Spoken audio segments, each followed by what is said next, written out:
আজকে আমরা আমাদের স্বরাষ্ট্র উপদেষ্টা, আইন উপদেষ্টা এবং পররাষ্ট্র উপদেষ্টা যারা এখন পর্যন্ত এই 72 ঘন্টা যাওয়ার পরও আমাদের হাদি ভাইয়ের উপর যে সন্ত্রাসীরা গুলি করেছে তাদেরকে অ্যারেস্ট করতে পারেনি। আজকে আমরা তাদের কাছে সুস্পষ্ট আমরা দাবি জানাবো কত সময়ের মধ্যে তারা অ্যারেস্ট করবে। আমরা নির্ধারিত সময় বেঁধে দিব।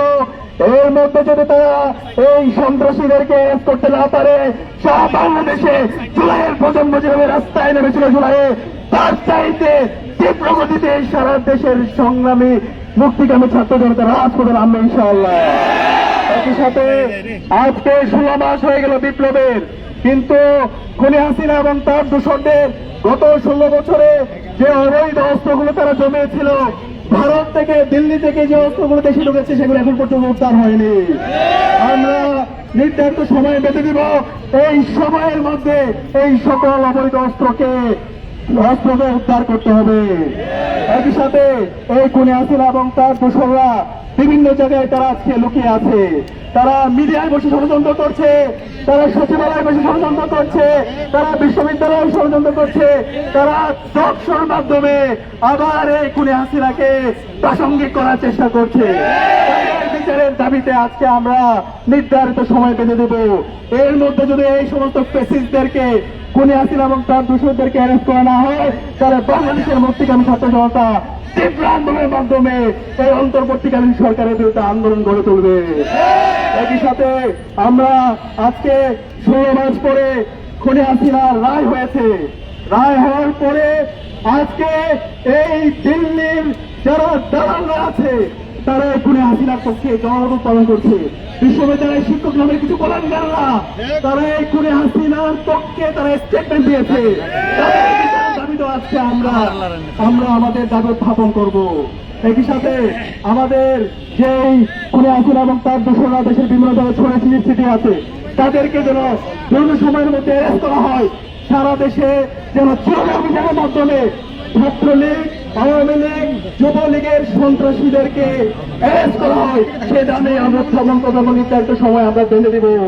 আপনারা কি আমার সাথে থাকবেন?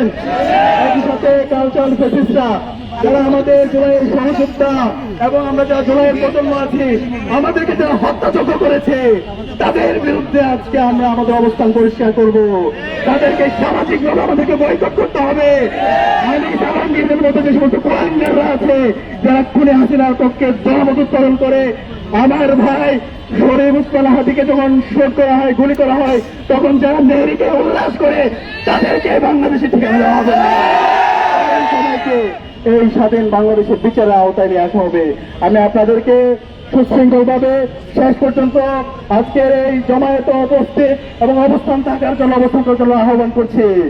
কোনো ধরনের বিশৃঙ্খলা, কোনো ধরনের উস্কানিতে আপনারা পা দিবেন না। আমরা স্বরাষ্ট্র উপদেষ্টা এবং সরকার উচ্চপদস্থ যারা আছে তাদের সাথে আমাদের দাবি উত্থাপন এবং আমাদের আলটিমেটাম দিয়ে এসে আপনাদের সাথে আবার আমরা যুক্ত হচ্ছি। সে পর্যন্ত আপনাদের সবাইকে শান্তভাবে আমাদের উসমান হাদি ভাইয়ের জন্য আপনাদের আন্দোলন সংগ্রাম জারি রাখার জন্য একটা আহ্বান জানাচ্ছি।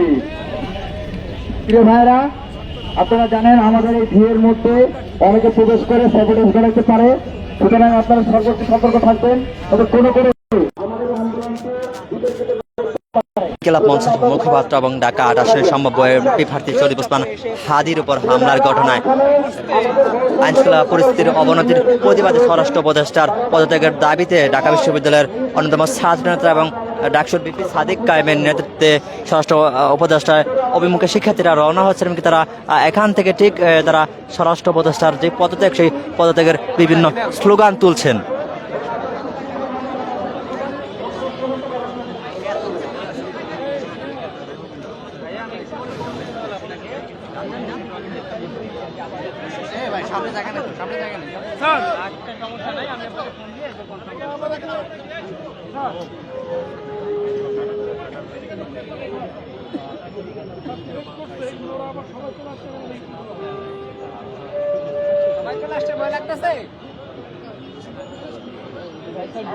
ভাই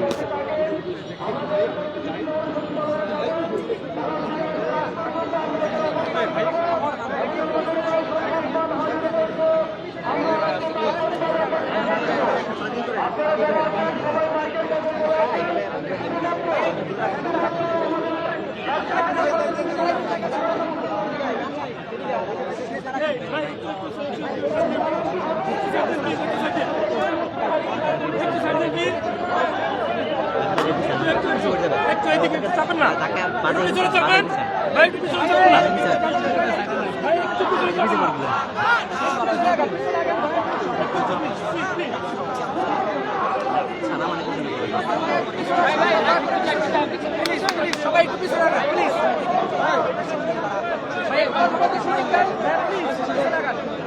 একটু পিছনে রাখেন, এই পিছন থেকে একটু পিছনে যান। এই পিছন থেকে জানালিস ভাইরা দয়া করে একটু পিছনে রাখেন। এই একটু পিছনে রাখেন। সমস্যা নাই, কথা বলবেন। ঠিক গত শুক্রবার রাজধানী ঢাকায় ভোটার যুগের সময় গুলিবিদ্ধ হন ইনকিলাব মঞ্চের মুখপাত্র এবং ঢাকা ৮ আসনের সম্ভাব্য এমপি প্রার্থী শরীফ ওসমান হাদী, এমনকি এই ঘটনা সহ সারা দেশে আইন শৃঙ্খলা পরিস্থিতির যেই এই অবনতি, সেই অবনতির প্রতিবাদে ঢাকা বিশ্ববিদ্যালয়ের কেন্দ্রীয় ছাত্র সংসদের বিপি সাদিক কায়েম সহ ডাকসুর নেতৃবৃন্দ এবং ঢাকা বিশ্ববিদ্যালয়ের শিক্ষার্থীদের সমন্বয়ে তারা আইন শৃঙ্খলা পরিস্থিতির অবনতির প্রতিবাদে স্বরাষ্ট্র উপদেষ্টার পদত্যাগের দাবিতে সচিবালয়মুখী হয়েছেন ডাকসুর নেতৃবৃন্দ সহ ঢাকা বিশ্ববিদ্যালয়ের শিক্ষার্থীরা। আমার কাছে এই ছিল সর্বশেষ। শিক্ষার্থীরা পরপর দুটি ব্যারিকেড ভেঙে শিক্ষা ভবনের পাশে স্থিত ব্যারিকেডের মুখোমুখি হন। আমরা আবার যুক্ত হব যেদিন সরাসরি লাইভে। এই ছিল আমার কাছে সর্বশেষ।